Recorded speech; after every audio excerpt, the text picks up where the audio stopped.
મૈત્રી. પણ આ મૈત્રી એટલે શું?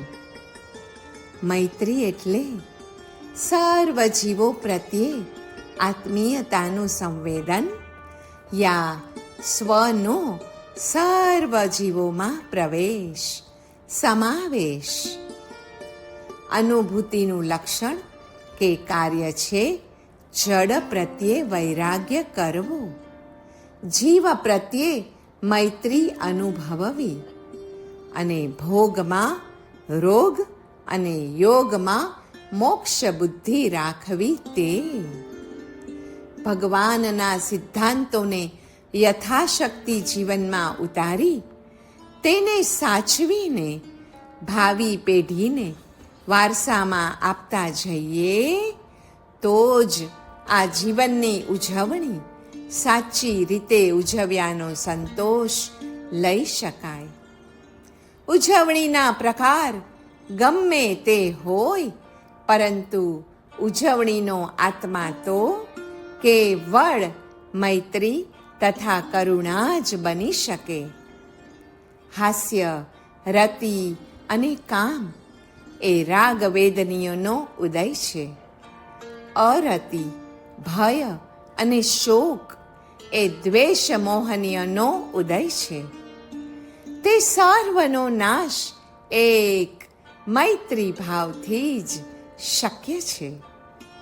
જ્યાં મૈત્રી છે ત્યાં ગુણ ઉપર પ્રમોદ આવે જ, દુઃખ ઉપર કરુણા પ્રગટે જ અને દોષ ઉપર માધ્યસ્થ્ય પણ સહેજે પ્રગટે છે.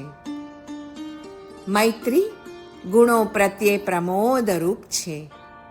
તે દુઃખો પ્રત્યે કારુણ્ય રૂપ છે અને બીજાના દોષો પ્રત્યે મૈત્રી જ માધ્યસ્થ્ય રૂપ છે.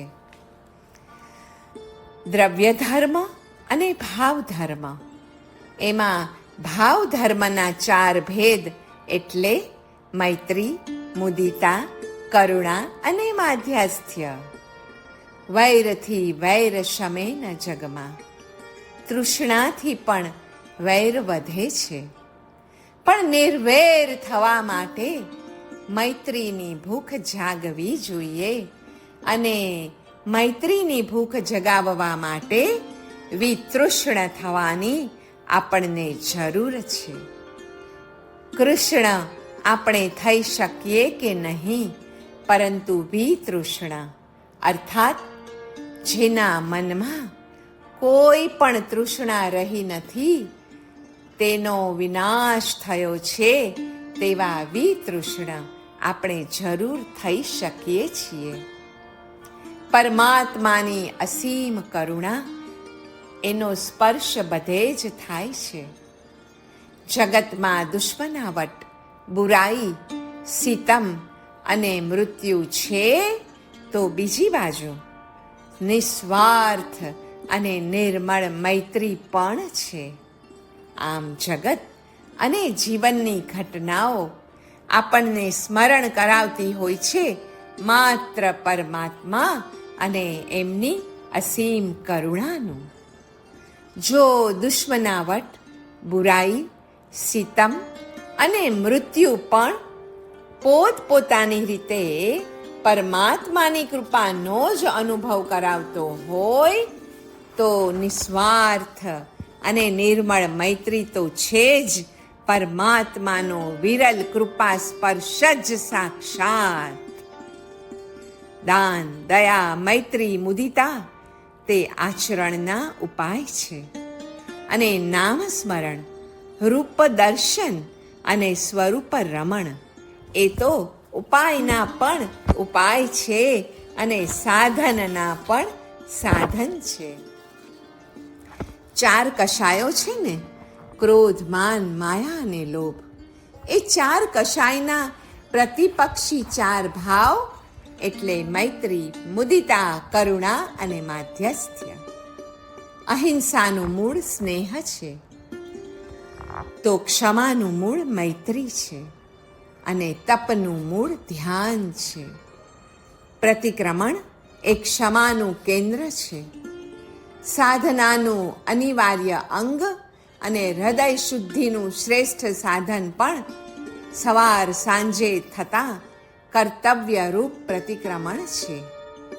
પ્રતિક્રમણ દ્વારા અવશ્યપણે હિતચિંતા રૂપ અને સ્નેહ પરિણામ રૂપ મૈત્રીથી ભાવિત થઈ શકાય છે. પ્રતિક્રમણનો પ્રાણ મૈત્રી છે અને મૈત્રી એ ધર્મ વૃક્ષનું મૂળ છે. બોધિ એટલે જીવરાશિ ઉપર મૈત્રી કે સ્નેહ પરિણામ. સ્નેહ પરિણામ એ ગુણાધિક પ્રત્યે પ્રમોદ, દુઃખાધિક પ્રત્યે કરુણા અને પાપાધિક પ્રત્યે માધ્યસ્થ્ય ભાવને પ્રગટાવીને પછી આપણને ભેટ રૂપે પરમ સમાધિ આપે છે. તે પરમ સમાધિનું કારણ બને છે. ધર્મનો મર્મ મૈત્રી ભાવનો વિકાસ, પરોપકારનું નિર્માણ અને જીવનમાં ક્ષમ વૃત્તિનું ઉપાસન છે. અહિંસાના પાલનથી મૈત્રી ભાવનો વિકાસ થાય છે અને સંયમના પાલનથી પરોપકારની પરાકાષ્ઠા સધાય છે.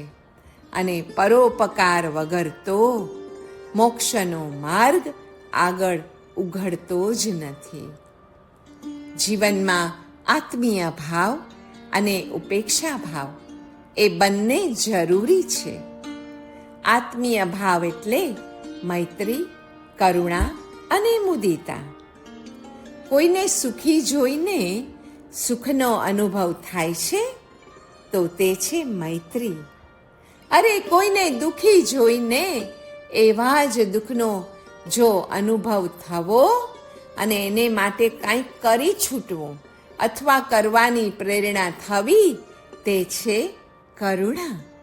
અને કોઈનું પુણ્ય કાર્ય જોઈને આંખોમાં અશ્રુ ઉમટે અને હૃદયમાં આનંદની અનુભૂતિ થાય એ છે મુદિતા. જ્ઞાન વડે માધ્યસ્થ્ય ભાવના કેળવાય છે, શીલ વડે કારુણ્ય, તો શ્રદ્ધા વડે મૈત્રી અને પ્રમોદ સધાય છે. કાયોત્સર્ગ વડે ઈડા અને પિંગલા નાડીના મધ્યમાં વાયુ રહે છે, એટલે કે સુષુમ્ના નાડીમાં. તેનાથી રાગ દ્વેષ રહિત માધ્યસ્થ્ય ભાવ સહજ બને છે. પ્રણિધાન કરવું છે, પણ સાચું પ્રણિધાન કેવું હોય? તે મૈત્રી, પ્રમોદ, કારુણ્ય અને માધ્યસ્થ્ય યુક્ત હોય. મૈત્રી અને પ્રમોદનું પ્રતીક યથાર્થ શ્રદ્ધા કે સમ્યક દર્શન છે. કારુણ્ય ભાવનાનું પ્રતીક છે શીલ અને સદાચાર, તથા માધ્યસ્થ્ય ભાવનાનું પ્રતીક છે યથાર્થ જ્ઞાન. આ ચારે ભાવનાઓ આપણે સેવવાની છે, પણ એ જીવનમાં કરે છે શું? જુઓ, મૈત્રી એ દ્રવ્યની ઓળખાણ કરાવીને દર્શન વિશુદ્ધિ કરાવે છે, જેની અભિવ્યક્તિ આપણા મન દ્વારા થાય છે. પ્રમોદ એ બીજાના ગુણોની ઓળખાણ કરાવી જ્ઞાનની શુદ્ધિ કરાવે છે, જેની અભિવ્યક્તિ આપણા મીઠા, સત્ય અને હિતકારી વચન દ્વારા થાય છે. કરુણા અને માધ્યસ્થ્ય ભાવના એ પર્યાયની. જીવોનું દ્રવ્ય તો એક જ છે, પણ પર્યાય ફરતો રહે છે. તો કરુણા અને માધ્યસ્થ્યની ભાવના એ પર્યાયની ઓળખાણ કરાવી આપણામાં રહેલા ચારિત્ર્ય ગુણની શુદ્ધિ કરાવે છે અને તેની અભિવ્યક્તિ એ કાયા દ્વારા કરાવે છે. મૈત્ર્યાદિ ભાવો જેમ ચિત્તની શુદ્ધિનું સાધન બને છે ને, તેમ ઉત્પાદ આદિ ત્રણનું ધ્યાન ચિત્તમાં સ્થિરત્વ લાવે છે. વૈરાગ્યથી અભય મળે અને મૈત્રીથી અદ્વેષ પ્રાપ્ત થાય. વૈરાગ્ય વિના સર્વવીરતી નહીં અને મૈત્રી વિના મુક્તિ નહીં.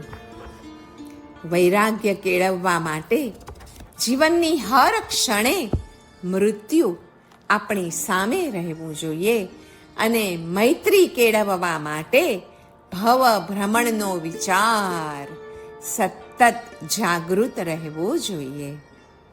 જીન વચનનો સાર પૂતગલ પ્રતિ માધ્યસ્થ્ય અને જીવ પ્રતિ મૈત્રી ભાવ પેદા કરવો તે છે. મૈત્રી અર્થાત મૈત્રી એ જ પરમાર્થ કે મુક્તિ છે. મરણનો વિચાર પ્રભુનું સ્મરણ કરાવે છે અને પ્રભુનું સ્મરણ જીવો પ્રત્યે મૈત્રી પ્રગટાવીને મુક્તિ આપે છે. પર્યુષણને પર્વાધિરાજ તરીકે વ્યાજબી રીતે જ ઓળખાવાય છે.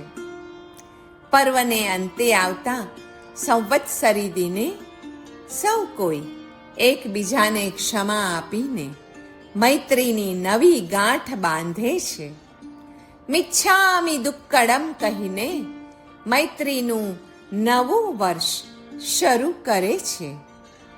મૈત્રી, ક્ષમા, તપ અને સમતા દ્વારા આત્માનો પ્રકાશ પ્રાપ્ત કરીને મુક્તિના પંથે વિચરવાનું એક અમોઘ પર્વ એટલે પર્યુષણ પર્વાધિરાજ.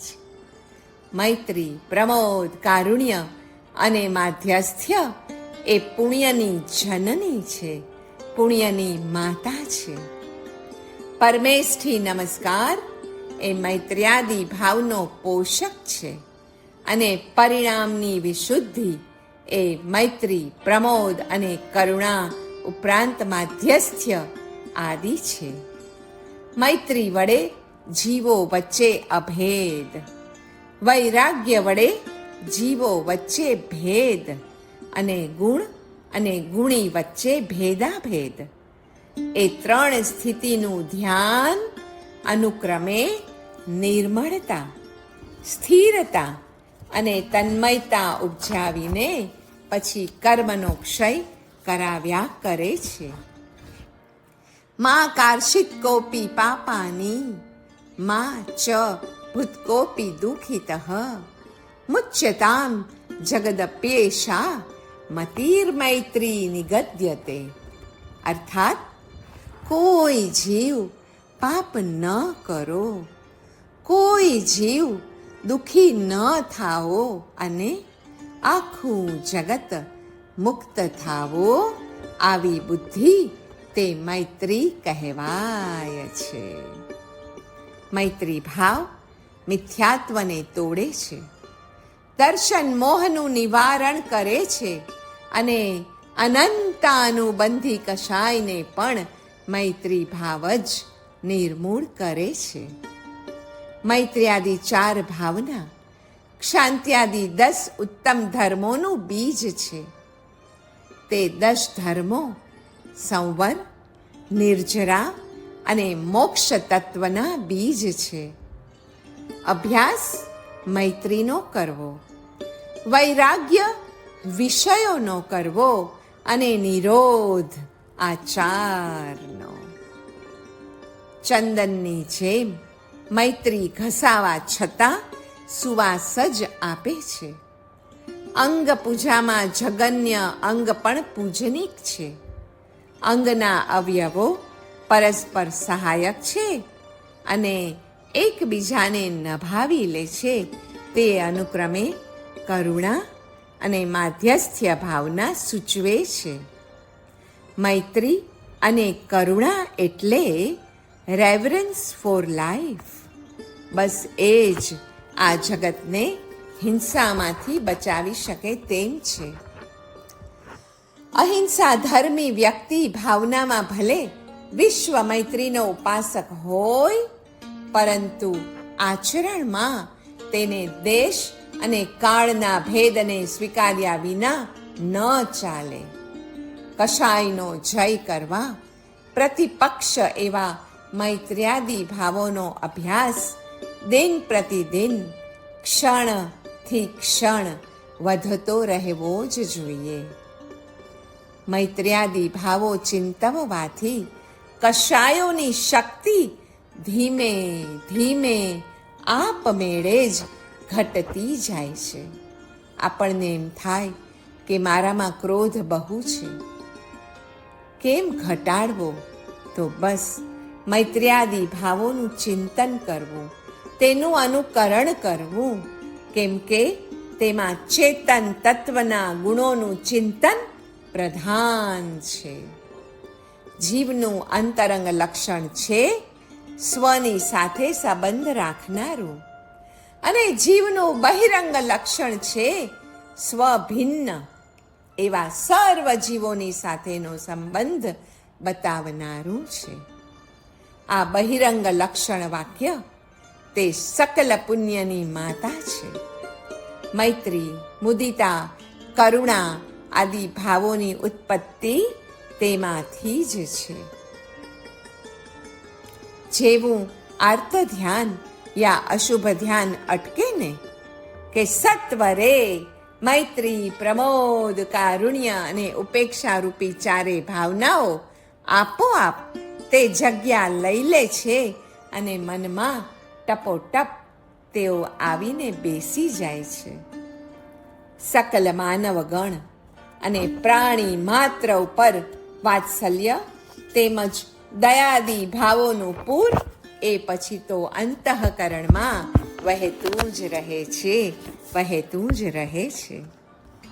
મૈત્રી, પ્રમોદ, કરુણા અને માધ્યસ્થ્ય ભાવ જેટલી વાર એના વિશે વિચારીએ, જુદી જુદી વ્યાખ્યાઓ મનમાં પ્રગટતી રહે છે. મૈત્રી એટલે જીવના જીવત્વ રૂપી પારિણામિક ભાવ તથા જીવ માત્ર પ્રત્યે હિત ચિંતા રાખવાથી સ્વનું જ હિત થાય એવો પ્રકટ વિચાર. જીવ માત્રમાં જીવત્વ રહેલું છે, એ દ્રષ્ટિએ સૌ સમાન છે, એ મૈત્રી ભાવ છે. ક્ષાયોપશમિક આદિ ભાવો પ્રત્યે પ્રમોદ ભાવ રાખવો. સ્વગુણ વૃદ્ધિ માટે ગુણીના ગુણો પ્રત્યે તથા સિદ્ધના જીવો ગુણમાં અને સુખમાં સર્વથી અધિક છે, માટે ત્યાં પરમ પ્રમોદ પ્રગટે એ જોવું રહ્યું. દુઃખ દૌર્મન્યસ્ય આદિ ભાવો પ્રત્યે કારુણ્ય ભાવ રાખવો. સ્વ દુઃખ દૂર કરવા દુઃખી ઉપર કારુણ્ય ભાવ જરૂરી છે. પોતાના દુઃખ દૂર કરવા છો તો દરેક જીવ પ્રત્યે કરુણા દાખવો. નિગોદના જીવો સર્વથી અધિક દુઃખી છે, માટે ત્યાં તો તીવ્ર કરુણા અનુભવાવી જોઈએ. મોહ આદિ ઔદયિક ભાવો પ્રત્યે માધ્યસ્થ્ય ભાવ રાખવો. પાપી જીવોના પાપ પ્રત્યે માધ્યસ્થ્ય ભાવને ધારણ કર્યા વિના પાપ મુક્ત થવું પ્રાયઃ અશક્ય છે. એટલે પાપી જીવો પ્રત્યે માધ્યસ્થ્ય રાખવું એ સદ્ગુણ છે. આપણે ગુણી છીએ કે નહીં એની પરીક્ષા કરવી હોય તો એ જોવું કે પાપ મુક્ત થવું છે તો પાપી જીવો પ્રત્યે મને માધ્યસ્થ્ય ભાવ છે કે નહીં. નીચેના અને એવા બીજા જે સુભાષિતો આપણને વારસામાં મળ્યા છે ને તે મૈત્રી સૂચવે છે. મૈત્રી શોધવા બીજે ક્યાંય જવું પડે તેમ નથી. શિવમસ્તુ સર્વ જગતઃ. બીજું છે સુહીણો ભવંતુ જીવાહ. ત્રીજું છે સર્વે પી સુખી નઃ સંતુ. ચોથું છે મા કાશિત કોપી પાપાની. અને પાંચમું છે સર્વત્ર સુખી ભવતુ લોકઃ. આ પાંચે પાંચ લઘુ વાક્યો મોટા મોટા ગ્રંથોના કેન્દ્રવર્તી વિચાર છે. ઓમ એટલે જીન ભક્તિ, જે છે આર્ત ધ્યાન પ્રતિકારક. અર્હમ એટલે જીવ મૈત્રી, જે છે રૌદ્ર ધ્યાન નિવારક. મૈત્રીનું ચિંતન રૌદ્ર ધ્યાનનો પ્રતિકાર છે. મૈત્રીની અભિવ્યક્તિ મન વડે થાય, પ્રમોદની અભિવ્યક્તિ વચન વડે, અને કરુણા તથા માધ્યસ્થ્યની અભિવ્યક્તિ કાયા દ્વારા થાય છે. પરોપકાર માટે સ્વાર્થનો ત્યાગ કરવો, તપ કરવા માટે સુખનો ત્યાગ કરવો, મૈત્રી કરવી હોય તો દંભનો ત્યાગ કરવો, અને મોક્ષ મેળવવો હોય તો આ સંસારનો ત્યાગ કરવો પડતો હોય છે. મૈત્રી ભાવનું પરિણામ એ છે કે તીર્થંકર પ્રભુના સમોવસરણમાં એક સાથે સિંહ તથા હરણ, વાઘ અને બકરી, નોળિયો અને સર્પ તથા બિલાડી અને ઉંદર પરસ્પર પ્રેમથી સાથે જ બેસતા, એક ક્ષણનું ધ્યાન કરવું, એ ક્ષણોને મનમાં ઉગાડવી, અને પછી આ આખો સંસાર એ જાણે સમોવસરણના 3 ગઢ છે. હું એમાં કોઈ એક રૂપે છું તો મારી બાજુમાં આવેલો શત્રુ પણ મારો મિત્ર જ છે, કારણ કે 3 ગઢની ઉપર અશોક વૃક્ષની નીચે અશોક દેનારા એવા મારા પરમાત્મા બિરાજમાન છે. આવું ધ્યાન કરવાથી મૈત્રી ભાવ પરિણમન થાય છે આપણી અંદર.